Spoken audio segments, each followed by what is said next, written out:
I'm swinging back into live-action cinema and taking a look at Indiana Jones's next adventure, Indiana Jones and the Temple of Doom. It's been a long time since I last saw it, so I had to rewatch to know if it was just as good as Raiders. Eh...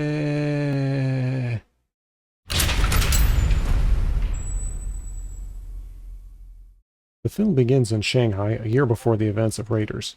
Indiana Jones is negotiating a business deal that quickly goes sour, and he's forced to escape with the help of his sidekick, Short Round. And he takes this one singer with him, for some reason.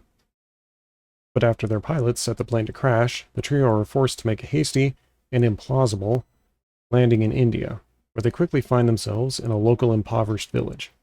Indy soon learns that the villagers have suffered numerous disasters, including the kidnapping of their children, after their sacred Sankara stone was stolen. And so he, Short Round, and Willie Scott, travel to the palace in nearby Pankot to investigate any leads that will help them find the missing children and return the village's stolen treasure.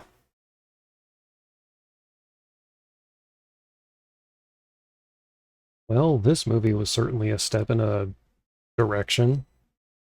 There was a clear push towards a lighter tone this time around, and the results are mixed, to put it politely. On the one hand, we have an uncharacteristic dance number, more outlandish action scenes. Why did Indy punch that waitress? A kid's sidekick, and a number of purely joke-based scenes. I'm no expert on Indian culture, but I doubt that monkey brains, giant beetles, and eyeball soup are standard cuisine. And on the other hand, we have such delightful elements as human sacrifice, child slave labor, torture, and mystic brainwashing.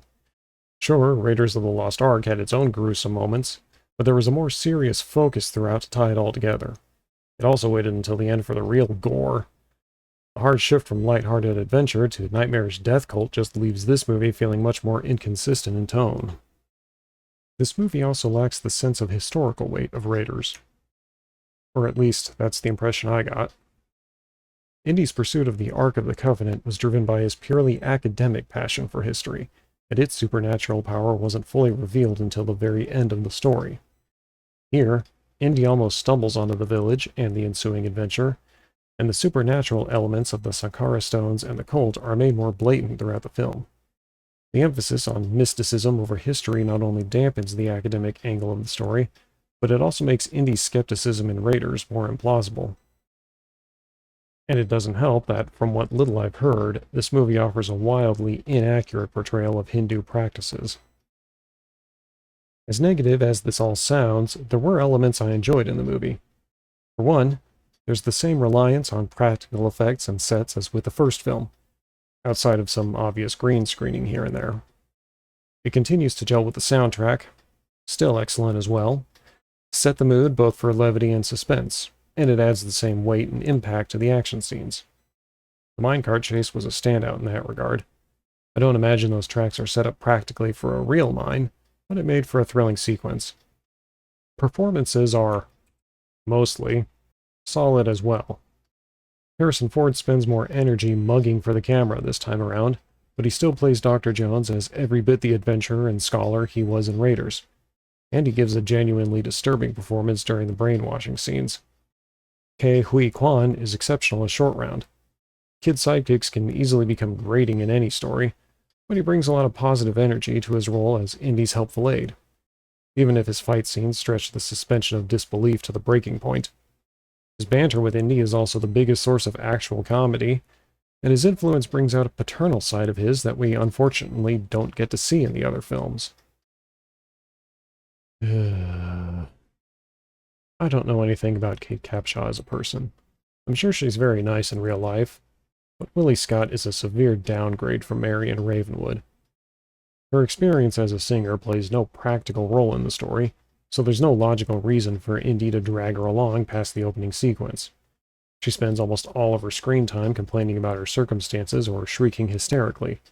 There's a strong sense of mutual hostility in her dialogue with Indy, so their flirting ends up feeling forced and inorganic. The little assistance she does provide could have probably been handled by Short Round with some tweaking of the script. The most I can say in her favor is that I genuinely felt sorry for her when she was almost sacrificed.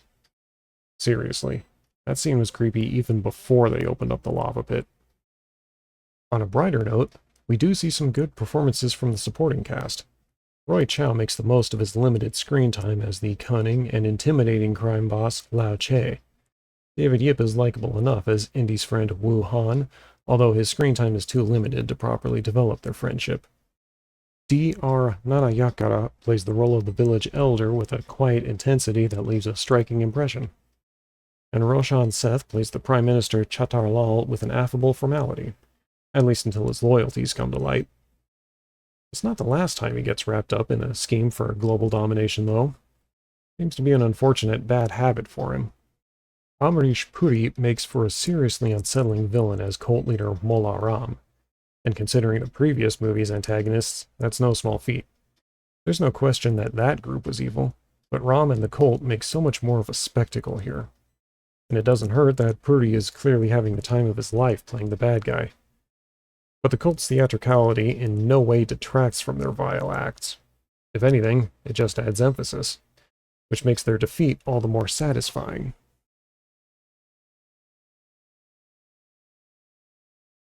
Given the popularity of the franchise, it's easy to find physical copies to buy at a reasonable price, either individually or as part of the trilogy. I wouldn't put it on the same level as its predecessor, but it's still worth its space on the shelf. And as long as they don't make another Indiana Jones film with a marked departure in tone and a contentious female lead, I don't think the series will be in too much trouble.